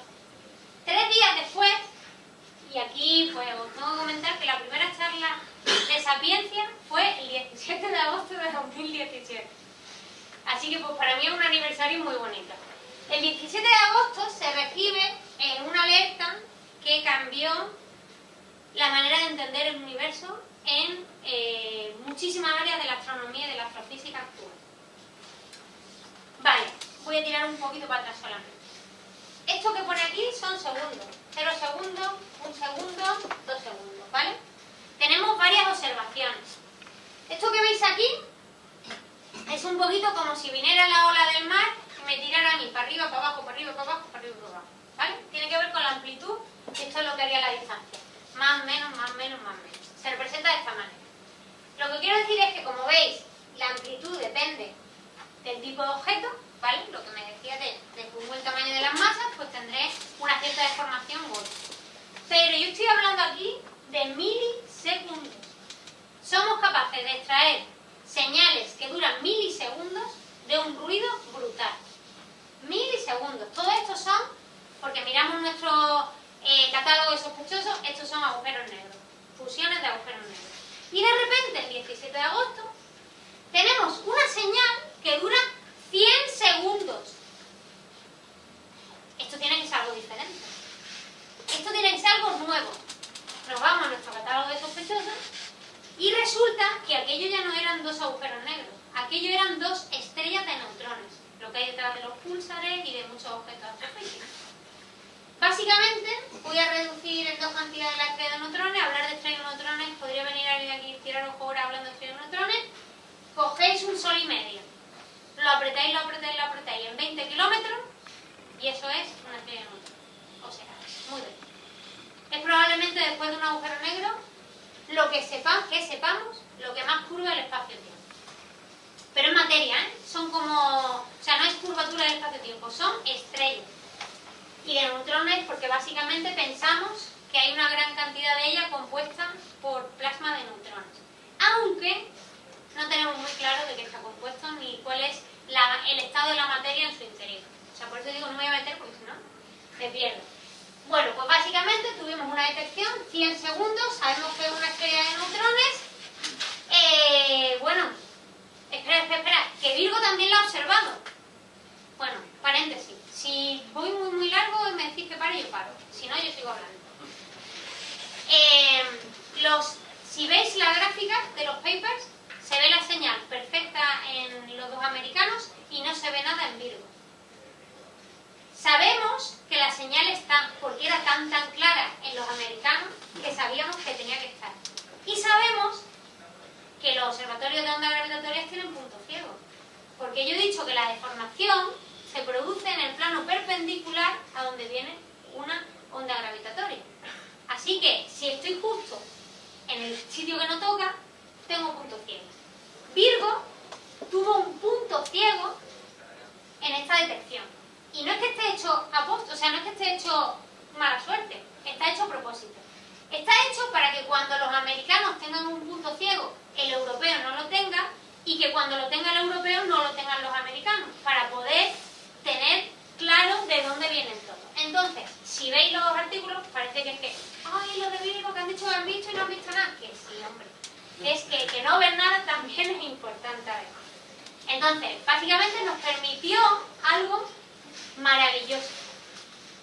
Y es decirle a más de 70 observatorios terrestres y satélites, por favor, mirar en aquella pequeña región del cielo, creo que eran unos 28 grados cuadrados, en comparación con todas las bandas, eso era un sitio pequeñito. Mirad en esa región del cielo, porque ahí va a pasar algo maravilloso. Se identificó que el sitio de donde venía era una galaxia, porque como era una región muy pequeñita, empezaron a mirar, y ahora veréis por qué supieron que era una galaxia. Esa galaxia en particular se identificó. Entre otras cosas, tenemos el redshift de esa galaxia, pues básicamente el corrimiento al rojo. Con una sola observación ya tenemos una estimación de la expansión del universo. Porque yo tengo una medida a través del redshift y otra medida de distancia independiente y otra medida, pues un poco por lo que me comentabas antes. Porque yo sé el patrón, yo sé cómo decae esa amplitud y yo tengo dos medidas independientes de la distancia. No, pero una pregunta. Como se expanden las ondas gravitatorias a la velocidad de la luz, que cuando se detectan ya han llegado, si se le dice que mires luego, ya no ha pasado. Lo que ya ha pasado lo anterior, pero lo que va después de la onda gravitatoria seguirá tardando al mismo tiempo en llegar. Es decir, lo que tú estás viendo Es lo que pasó en este caso hace unos 130 millones de años en ese sitio. Pero todo lo que va pasando, a ti te va llegando 130 millones de años después, pero en el mismo orden. No, claro, pero me refiero que, o sea, tú la detectas, ¿no? Sí. Y te das cuenta de lo que ha pasado, ¿vale? Sí. Olvidemos de que 130 millones, vale. Vale. Pero es algo más duradero, o sea, la observación de ese evento. No. La observación de onda gravitatoria duró 100 segundos y nos parece un mundo. Y ya después, ¿qué va a Lo que hacer? pasa es que después vinieron más regalitos, que ahora os los contaré. Pero esto duró, esto es la fusión de las dos estrellas de neutrones, la película que habéis visto antes, básicamente, giran una alrededor de otra cada vez más rápido y cada vez más cerca, y ese periodo en el rango en que era sensible el detector duró 100 segundos. Y una vez que se juntan, ya no hay más ondas gravitatorias, porque ondas gravitatorias necesitamos no solo que haya masas, sino que se estén acelerando. Y cuando se fusionan, aquello es una bolilla que se mueve muy poco. Entonces no va a generar más ondas gravitatorias. Pero puede venir más cosas. Y eso es lo que pasó aquí. La gran suerte de esta detección es que estaba súper cerca. Muy cerca, muy cerca. Por eso se pudo detectar la onda gravitatoria con tanta claridad. Y como lo que estaba involucrado eran dos estrellas de neutrones, de repente, cosas que habían sido elucubraciones de astrofísicos de muchísimas disciplinas en simulaciones de ordenador, se ponía a prueba si eso que yo sacaba en mi ordenador era verdad o no. Hasta la primera detección de ondas gravitatorias ni siquiera teníamos una prueba observacional de la existencia de agujeros negros. Y de repente, un año después, año y medio después, nos ponemos a prueba un modelo, que ahora os contaré más o menos los detalles, que es el modelo de la kilonova. Vamos por partes. Os voy a contar lo que pasaba en mi ordenador, que no sé si es verdad o no, porque yo leo a mi ordenador y le pongo lo que creo que es verdad, por las limitaciones que tenga. Entonces, lo que pasaba en mi ordenador es que estas dos estrellas, como son materia, y como están girando tan rápido, y hay tanta deformación, tienen unas deformaciones de marea. Se empiezan a deformar una alrededor de la otra.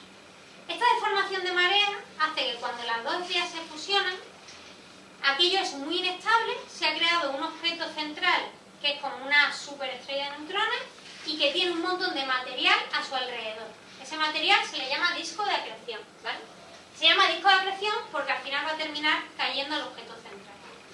Ese objeto central, debido a la fuerza centrífuga que tiene y a que todavía es un poco inestable, aguanta un poquito, pero aguanta un poquito, aguanta 2 milisegundos. No, 2 segundos, unos 2 segundos, ¿vale? Una vez que pasan esos 2 segundos, aquello no hay Dios que lo pare y colapsa agujero negro. Entonces tenemos un agujero negro central con un disco de acreción a su alrededor, que además genera menos presión digamos, en el eje perpendicular. Es tan bestia lo que se produce ahí que se es capaz de generar unos chorros que salen disparados en este eje vertical, que van cerca de la velocidad de la luz y que son capaces de atravesar galaxias enteras. El pulsar. Bueno, un pulsar es un tipo de radiación, pero esto que te digo son los jets extragalácticos. Son jets de materia que salen de un sitio que tú dices, no puede salir de ahí, atraviesan, son material a la velocidad casi de la luz que atraviesan toda la galaxia. Jets relativistas, chorros relativistas. Eso es lo que se pensaba. Una vez que sale ese chorro, además hay una explosión más de tipo esférico que tiene que ver con que hay neutrones por todos los lados y que el proceso de nucleosíntesis a lo bestia de bombardeo de neutrones, y parece que ese modelo en mi ordenador, lo estoy contando lo que pasó en mi ordenador. Bueno, el mío no, en el de mucha gente, porque os podéis imaginar que cada trocito que os estoy contando es de un campo diferente. Estoy hablando de cosas que no tienen nada que ver con, bueno, que tienen poco que ver con ondas gravitatorias, además, astrofísica no. Bueno, pues esa explosión más o menos esférica, con muchísimos neutrones, parece que es el escenario propicio para formar cosas más allá del hierro. Hasta los 5 o 6 primeros elementos de la tabla periódica sabemos que se formaron en la nucleosíntesis primordial, al principio del universo. Sabemos que hasta el hierro somos polvo de estrella, carbono, hierro, todo eso se forma en la formación estelar y la evolución estelar. Del hierro en adelante, y esto es cierto, no teníamos ni idea de dónde se formaban los elementos. En mis simulaciones, allí había neutrones por todos los lados y se formaban pues todos los elementos más allá del hierro. El oro, el uranio, el platino son los que normalmente decimos porque son conocidos. Los lantánidos, todos esos. No solamente se forman esos elementos, sino que se pueden hacer estudios de curvas de luz para ver cuál es el porcentaje de uno o de otro elemento. Bueno, pues si a mí esto me pasa una vez en la vida y ya me ha pasado, yo diría, con suerte, puede que alguna de todo este chorro de cosas que he contado se pueda ver. O sea, si se puede ver rayos gamma procedentes de este chorro, pues yo ya estaré feliz. Ya diré, mira, yo tengo un par de conexiones que puedo juntar. Pues ¿qué es lo que se observó ese día? Pues a las 12:41 recibimos la señal de onda gravitacional. 2 segundos después, el satélite Fermi de rayos gamma observa en una región del cielo compatible con la dada por las 3 detectores de ondas gravitacionales, un estallido de rayo gamma compatible con la cadena que te decía. Una cosa pasa después de la otra. 10 horas después tenemos en visible, ahí estaban nuestros amigos en Chile intentando que se hiciera de noche para poder apuntar en esa región del cielo.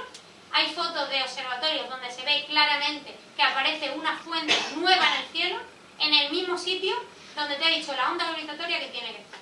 En el mismo sitio, un poquito más grande, compatible con el rayo gamma que está viniendo por el satélite Fermi. Pero esperaros, que eso fue en visible. En visible hay un montón de grupos españoles que estuvieron involucrados en el seguimiento en visible de esta fuente. No solo en visible. 11 horas después tenemos observaciones en infrarrojo. 15 horas después tenemos en ultravioleta, de la misma fuente. 9 días después rayos X, 16 días en radio. Tenemos un seguimiento en todas y cada uno de los rangos de frecuencia electromagnética de la fuente. El rayo gamma el primero, en el mismo sitio, o sea, compatible todo exactamente con la localización de los 3 observatorios de ondas gravitatorias. Esto que había pasado en mi ordenador se comprueba y concuerda exactamente con todas las observaciones que tenemos posteriores en esa región del cielo. Se han hecho estudios de luminosidad. Yo no soy una experta en este tema de kilonova, pero cuento más o menos lo que más o menos entiendo. Uno puede hacer un estudio de la formación, por ejemplo, de estos elementos, ¿vale? De cómo los neutrones se van pegando unos con otros y la formación de núcleos. Entonces no tenemos solamente que se forman, sino que podemos medir la luminosidad, el perfil de luminosidad de ese tipo de explosión de supernova, de kilonova, perdón. Ese perfil cuadra perfectamente con las abundancias relativas en el universo de elementos más allá del hielo. O sea, os podéis imaginar que yo el día 17, cuando terminé de dar las charlas, bueno, no la di yo, pero dimos una charla en Sapiencia, llego a mi casa, abro el ordenador y yo creo que me iba a ir a dormir. Y entonces empiezan a haber correos y correos y correos. Fueron una semana completamente espectaculares de trabajo, de nervios, de alegría, o sea, todo el mundo. Hay un artículo que lo firmamos unos 3.500 autores que recogen a todos los científicos de ondas gravitatorias, a todos los científicos del espectro electromagnético, incluso a los científicos de neutrinos, que fueron los únicos que no se observaron. Esperamos tener probablemente en el futuro más observaciones. Es un artículo de 3.500 autores en donde se exponen básicamente de manera detallada esto que os he contado yo esta mañana. Y claro, es que cuando estamos en una colaboración con tanta gente, pues la gente hace cosas muy chulas. Y entonces, a ver si funciona bien, pues nuestros colegas de la NASA hicieron este vídeo.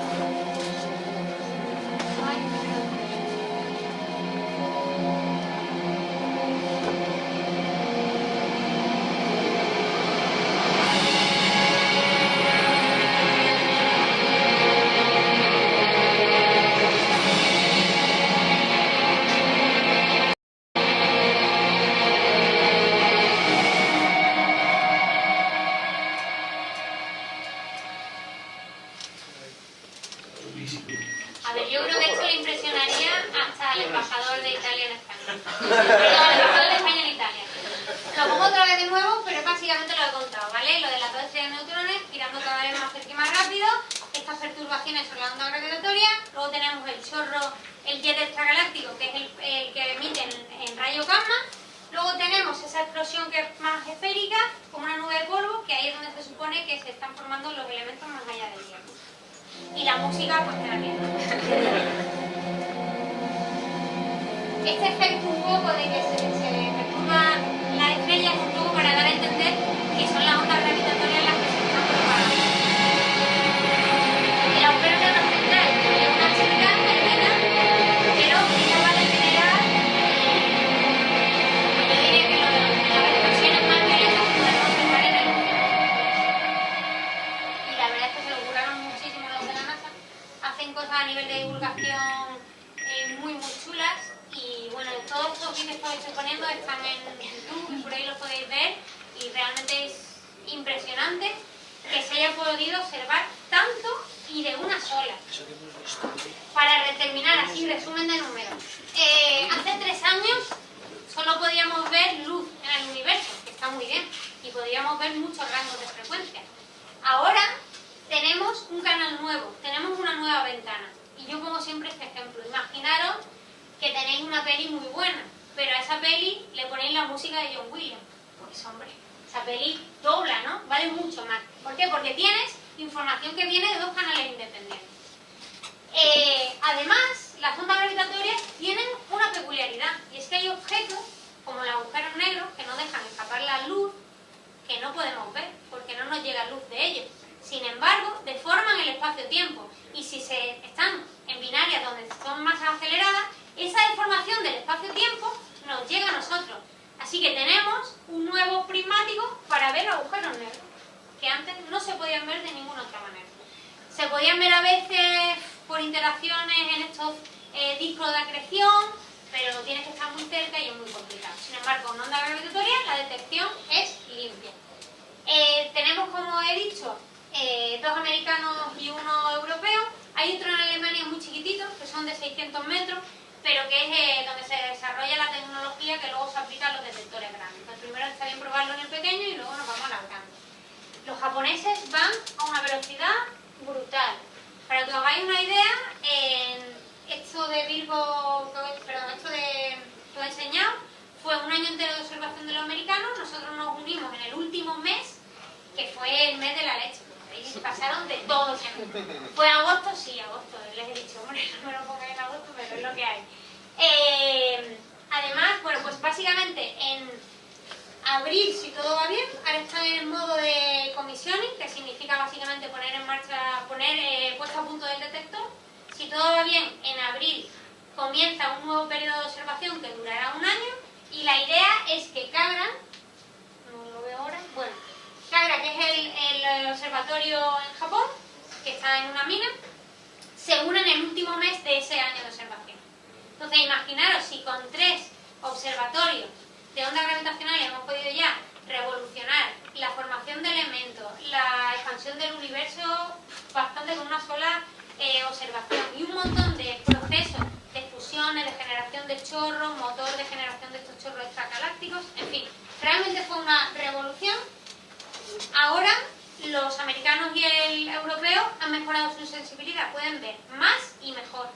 Y además vamos a tener otro más, que son los japoneses. Eso puede ser realmente espectacular.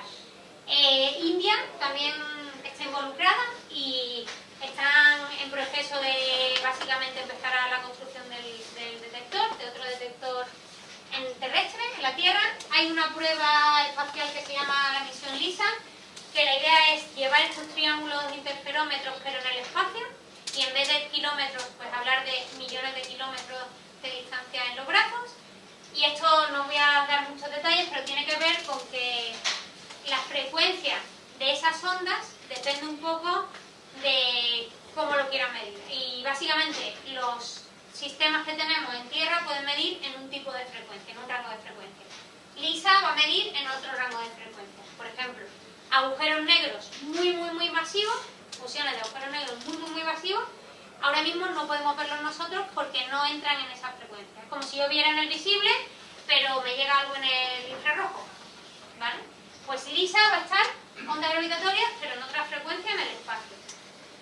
Tienen algunas pruebas hechas en el espacio que han sido un rotundo éxito. Hay grupos en Barcelona involucrados en Lisa Pathfinder y Lisa. O sea, ahora os comentaré un poco de esto. En fin, es, creo, brutal la cantidad de esfuerzos teóricos, numéricos y tecnológicos que han hecho falta para poder detectar esta onda gravitatoria. Hemos necesitado 100 años, pero es un logro brutal haber llegado a esta sensibilidad. En 2017, el premio Nobel en Física se lo llevaron 3 personas, Rainer Weiss, Rainer Weiss y no me acuerdo el otro, Weiss, exacto, y además lo voy a ver aquí abajo. Muy bien, Rainer Weiss y Thor. Esos 3 recibieron el premio Nobel en 2017, son los pioneros de la colaboración. Y claro, había que darle el premio Nobel con mucho a 3, se lo dieron a ellos, pero es creo yo, un premio a un montón de personas que han hecho muchísimo trabajo a lo largo de muchos años. En España, y esto hay que decirlo, fue una vez que hacemos algo de condiciones, pues la ciencia está muy maltratada en España. Tenemos muy buenos científicos, grupos en Barcelona, en Baleares, en Galicia, aquí en Valencia, y ya no os quiero contar del espectro electromagnético en Canarias, en Madrid, en Granada y en 1000 sitios. Tenemos muchísima gente muy buena trabajando en España. Pues no solamente el Nobel en Física en el 2017, sino que también a esas 3 personas le reconocieron con el Premio Nacional en Investigación Científica y Técnica del Premio Princesa de Asturias. El coordinador de mi grupo fue invitado a esa entrega del premio, algo simbólico, pero pues, es muy reconfortante, y me comentaba esta misma mañana que cuando le entregaron el premio, ellos 3 lo que hicieron fue pedir a los 50 o 60 miembros de la colaboración que estaban presentes que se levantaran y les aplaudieran. En el sentido de que no era un premio de ellos 3, sino de todo el mundo que había hecho posible pues, pequeñas contribuciones. Y para terminar, futuro, no teníamos nada y de repente tenemos un montón de fusiones de agujeros negros, incluso fusiones de estrellas de neutrones. Estas cositas moradas son agujeros negros detectados por rayos X. Eso que os comentaba de que no puedes ver el agujero negro, pero puedes ver que hay cosas alrededor chocando y emitiendo en rayos X. Todos estos azules son las fusiones que se han podido ver con los observatorios de onda gravitatoria. El tamaño es simplemente representativo de la masa, ¿vale? Estas estrellitas de aquí, estos puntos amarillos, son estrellas de neutrones conocidas, y estas dos de aquí y esta línea son las que se han medido con LIGO Virgo. Este punto de aquí tiene un color raro porque no tenemos ni idea todavía si la fusión es un agujero negro o una estrella de neutrones, porque está en el límite de masas y no entendemos muy bien que es una cosa u otra. La verdad es que esto es impresionante. Aún así, casi todo lo que hemos visto lo esperábamos verlo porque estaba en nuestro catálogo de sospechosos.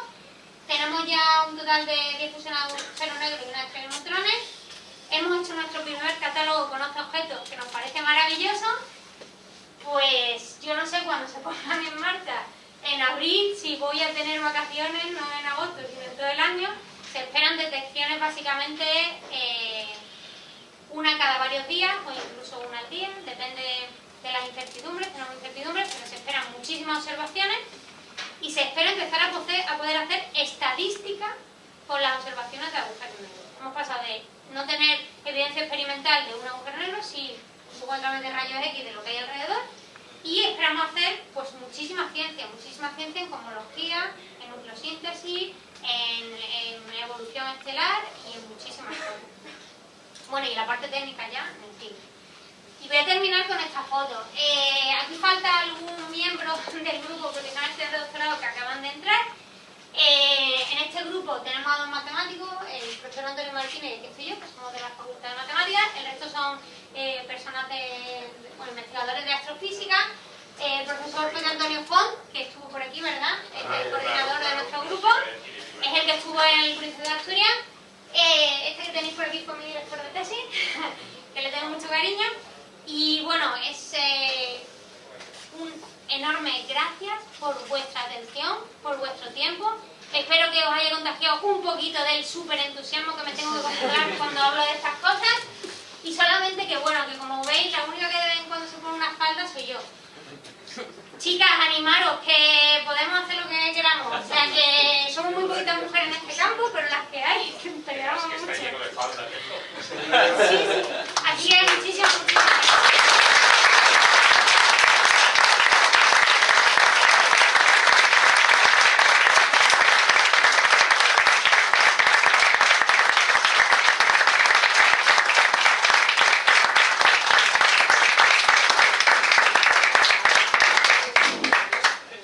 Señora, permítame, es usted una estrella fulgurante. Una cosa, voy a nombrar a todos porque se lo merecen. Pablo Cerdá, colaborador desde que yo empecé la tesis doctoral. Alejandro está ahora de postdoc en Alemania. Nico está de postdoc en Lisboa. Martín Obergalingue, Miguel Ángel Aloy, José María Ibáñez y Tony Font. Y no nombro más gente porque no puedo, pero debería nombrar a las 3.500 que están en la Pero realmente Mándame la lista por mail. sí, que esto no es una persona, ni es un año, ni un día, y es mucho trabajo, pero es muy bonito formar parte de algo que te supera tantísimo, pero que es tan impresionante. O sea que, no sé si me haré rica, pero feliz soy muchísimo. Rica no, pero Rica creo que no, pero por la feliz ciencia mucho. lo dudo, pero bueno. Desgraciadamente. El fallo del Comité Nobel es que cuando hay un premio solamente puede haber 3 personas y Exacto. este es el lío. Exacto. Pero bueno, tuvieron detalles muy bonitos y realmente en la colaboración nos sentimos... a ver, yo no voy a decir que es un Nobel porque mi madre me quiere mucho, pero no es así. Pero yo estoy tan cerquita de algo tan bonito que me da igual que me lo den o no. Es que esto es impresionante ya por sí solo. Y ese reconocimiento, pues la verdad es que te hace sentir muy bien de que has participado en algo que probablemente esté revolucionando los libros de astrofísica y de cosmología. Y cualquiera que tenga ganas, bueno, ya vosotros sois más mayores, pero animar a todo el mundo a que se venga a ayudar. Y bueno, incluso os puedo decir que en esta red de 70 observatorios pues había un montón de gente observando en muchos sitios. Las asociaciones amateurs y profesionales de astronomía son un elemento más en la astronomía de multimensajeros. Necesitamos todos los canales posibles para recabar información y para entender la complejidad de este tipo de escenarios astrofísicos. Así que yo, o sea, tengo que decir gracias a todos los que hayáis hecho un poquito, un muchito, lo que sea, porque esto es una cosa de todos. Y bueno, me gustaría, pues eso, ¿no? Transmitiros que yo vengo aquí a contarlo con mucha ilusión, pero que os vengáis a Virgo, que os enseño el experimento, que os presento a Julia, que es una española que estoy enamorada de ella, porque la tía hace el alineamiento de este bicho y me empieza a contar los controles y yo le digo, pero hombre, pero entonces muy muy interesante. Y bueno, si tenéis algún comentario, alguna pregunta o cualquier cosilla, pues aquí está. Todo esto de estos observatorios, y allá en Japón ahora se muy bien, me recuerda que en la creación hubo un fallo, creo, no más, que hemos nacido con 2 orejas, y entonces cuando no vemos, decimos, está por allí y tal, pero cuando si hubiéramos tenido más orejas, ahí, de ahí viene la detención. ¿No se implican los chinos también? Porque no son un bruto de La verdad es que sí, que yo sepa, no están metidos ahora mismo en estos proyectos. De todas maneras, estos proyectos llevan décadas de planificación y desarrollo. Los siguientes, porque claro, cuando tú estás detectando, ya estás pensando en el desarrollo del siguiente aparato que quieres hacer, aunque parezca muy lejos o lo que sea. Se está hablando del Einstein Telescope, que es básicamente un interferómetro, pero bajo tierra, unos 100 metros, pues no sé cuántos kilómetros, siempre me llevo una sola mirada.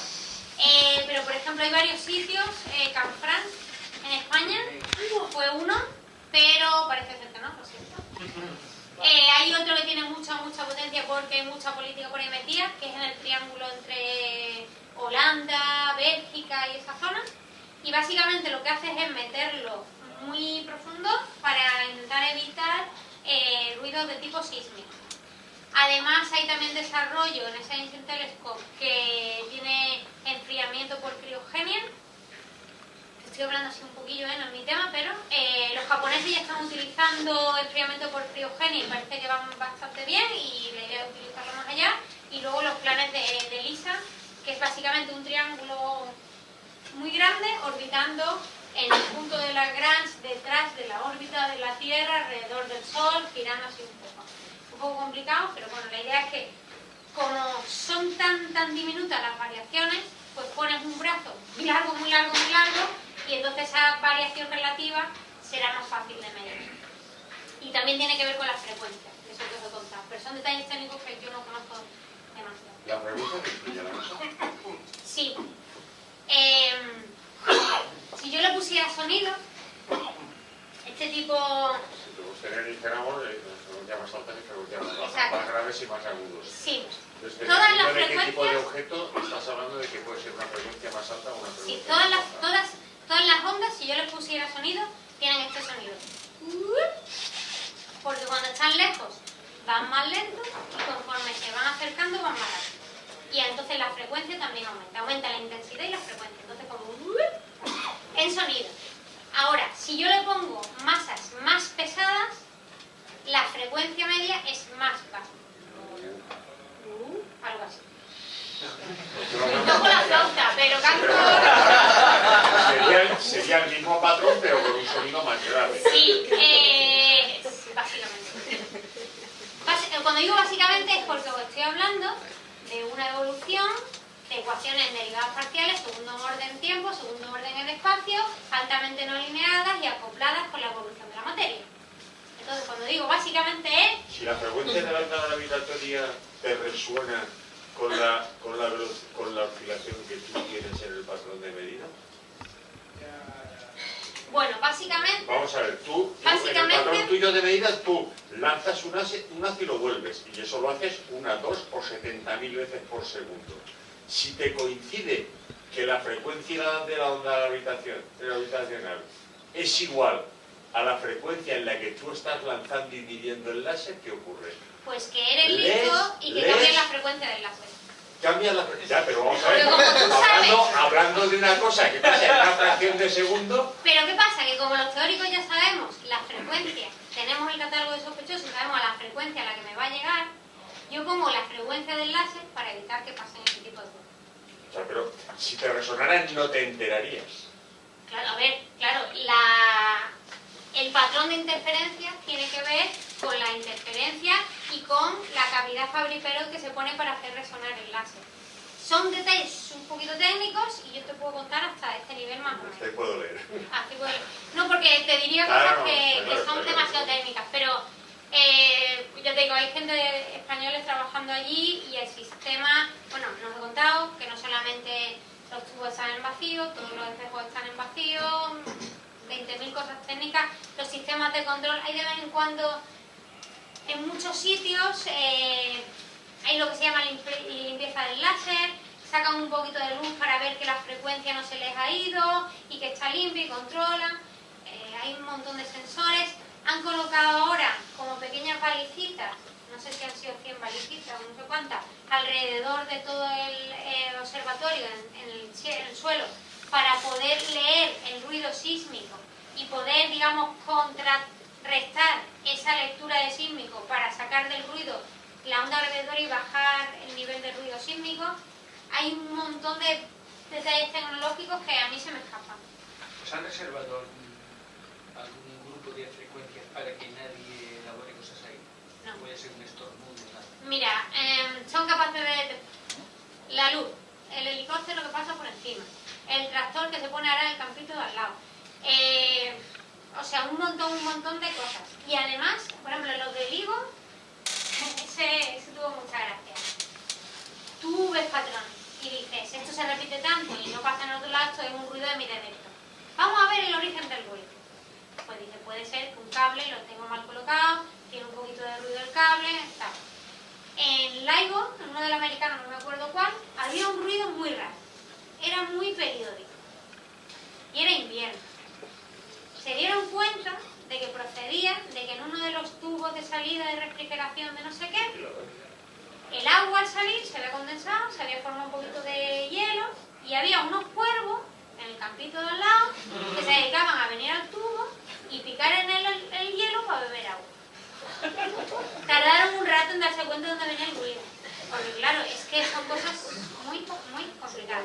Hay una cantidad de aparatos, de sistemas, de cables, de suspensiones, de la mecánica, por ejemplo, te puede entrar en resonancia por algún cacharro, no sé cuánto, pues ya tienes otro ruido también. Porque claro, cualquier cosa que haga variar la distancia puede parecer que es una onda gravitatoria, pero tienes que descartar que no sea ningún tipo de ruido. Las frecuencias son importantes, como la frecuencia de la luz, no sé. Un día, me acuerdo que hace muchos años me fui a Nueva York a una conferencia a aprender sobre ondas gravitatorias, yo no tenía ni idea, y me gustó muchísimo una charla que dio, pues era como el jefe técnico de uno de los observatorios, ¿no? Entonces le ponía nombre a los ruidos, porque le pone nombre para facilitarlo. Tenía uno que se llama el ruido POSIT, porque se ve, más o menos lo que yo me acuerdo, que tenía un cacharro de aire acondicionado no sé qué, obviamente le habían puesto para que no hubiera ventilación fuerte ni nada, pero no sé a quién le dio por poner un POSIT en una pared cerca del aire, y entonces aquello vibraba un poquito y le pegaba un cable o no sé cuánto y se veía en el detector el ruido. Quitaron el POSIT y el ruido desapareció. Guillermo, tiene una pregunta muy básica, simplemente de cultura general respecto a esto. ¿La longitud de onda de esta onda gravitacional, de las ondas gravitacionales, es fija o es un rango? No, o sea, igual que longitud de onda se transforma a frecuencia. Sí, sí, claro. Entonces, como la frecuencia, te estoy diciendo que es dinámica, que varía, cuando te echo el ruido, O sea, hay una gama, va desde aquí hasta allá. depende de qué objetos se vean involucrados. Pero en la fusión de agujeros negros, básicamente, empieza una frecuencia más bajita y va aumentando la intensidad y la frecuencia hasta que se fusionan los dos objetos. Otras, por ejemplo, otras fuentes de radiación gravitatoria son los púlsares, que no giran de manera así simétrica, sino que tienen un poquito de precesión. Entonces, esa frecuencia es, digamos, tipo más estable, más continua. Y entonces, pues tiene un patrón diferente. Y en nuestro catálogo, pues tiene una cosa más parecida a algo que tiene una frecuencia más o menos estable. Entonces, depende del escenario astrofísico, va a generar un tipo u otro de señal. Y no tienen por qué ser necesariamente como la misma frecuencia. Una pregunta, entonces, a ver, algún evento que pueda ocurrir relativamente cerca en el sistema solar, por decir algo cerca, ¿no? No, sistema solar no. Por eso que Y eso... mejor que no, porque si pasa y yo no puedo detectar la onda gravitatoria, yo me desespero. A eso voy, que claro, pero sé lo que Sí, significa. sí. Entonces, estaríamos en China, ¿no? Por No, decir algo, ¿no? mira, lo más cercano. cercano. Y si eso pasa, yo me jubilo mañana. Bueno, no porque no tengo trabajo estable, pero sí. Pero entonces, claro, la frecuencia, o sea, eso es tan que no se detecta, ¿no? Entonces, lo que se podría detectar a partir de que... Vale, hay dos cosas. A partir de que... Frecuencia y amplitud. O sea, amplitud tiene que estar suficientemente cerca para que cuando me llegue la onda gravitatoria que va bajando la amplitud, sea suficiente como para que resalte, para que sobresalga del ruido. Porque hay mucho ruido, entonces, si hay un pequeño onda gravitatoria, pero tiene una amplitud tan chiquitina que no resalta el ruido, no la puedo ver. Eso es bueno, la amplitud. Y la segunda, la frecuencia. Lo que he dicho es el rango de frecuencia. Nosotros podemos observar por ruido sísmico, por ruido cuántico y algún ruido más, una serie de frecuencias. Si me llega algo, por ejemplo, una fusión de agujeros negros, pero muy bestias, esos son unas frecuencias más bajas de las que nosotros podemos observar y esas tampoco las veréis. Entonces tienen el problema de la amplitud y de la frecuencia. La siguiente observación que esperamos, ya no os digo de las que no esperamos porque esas no sabemos, pero sería impresionante ver algo que no se espera. La siguiente que esperamos, que sería asombroso, es que una supernova galáctica, nuestra galaxia, estallara. Eso generaría onda gravitatoria y estaría suficientemente cerca como para poder detectar la señal gravitatoria. Y si eso pasa, bueno, que es una cada siglo, ya toca, ¿no? Pero muy cerca no. Muy cerca tampoco. Pero, o sea, si es que realmente... Preferiblemente la parte visible de la galaxia. Pero Para digamos que los no. visuales también. Sí, señor, ojalá, ojalá. Básicamente, con esto que os digo de que no sea simetría axial, es porque la variación que está involucrada en las ecuaciones que afectan la radiación gravitatoria está en el cuadrupolo, que es básicamente que no puede ser ni simetría esférica ni simetría axial, sino la siguiente tipo de deformación. Entonces, cualquier deformación no solamente tiene que ser bestia, sino que tiene que ser como muy rara, para que ese término que entra en las ecuaciones sea un poquito grande. Entonces, realmente es muy pequeñita la amplitud de las ondas gravitatorias. Y se expanderían hasta, por decir algo, el infinito, estas ondas. Exacto. O sea que, yo qué sé, ocurre Exacto. algo, ¿no? Y se va expandiendo hasta... Por ejemplo, Lisa se espera que observe el background, o sea, bueno, la distribución estadística de ondas gravitatorias de todos los agujeros negros que hay en el universo. Cada uno genera, cuando se fusionan agujeros negros por todo el universo, cada uno genera su onda gravitatoria. Pues habrá como un ruido de fondo, igual que tenéis el D3 que Kelvin, pues habrá un ruido de fondo que sea de onda gravitatoria. Eso se está analizando un poco. Un poco siempre el ejemplo de, imagínate un estanque que hay una pequeña lluvia, pero muy chiquitina.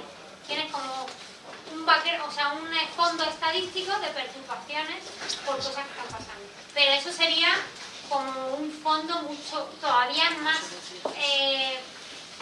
Más bajo que el de- exacto, de amplitud mucho más inferior que las señales individuales que estamos siendo capaces de extraer. Terminando ya por la hora que es. Una Disculpad, pero es última que, pregunta. por favor, la última, es que son las 10. Perdonad, pero la última, Bueno, ¿quién yo es soy el que la levantó que- primero la mano? Yo lo he preguntado. Pues Estrellas binarias Sí. también se podrían detectar. ¿Generarían algún tipo de ruido? ¿Puedes generar ruido? Mis dos manos haciendo así ya generan onda gravitatoria. Dos estrellas normalitas fusionándose generarían onda gravitatoria, pero es de tan pequeña amplitud que son relativos, o sea, son despreciables. No. Cualquier masa acelerada que no tenga simetría, que vaya más allá de la simetría axial, genera onda gravitatoria. Pero el Pues no problema son detectables. es que la amplitud es nada. perdonad, pero es que son las 10 y nos están esperando en el Bueno, lo siento muchísimas muchísimo, de verdad. gracias, de verdad.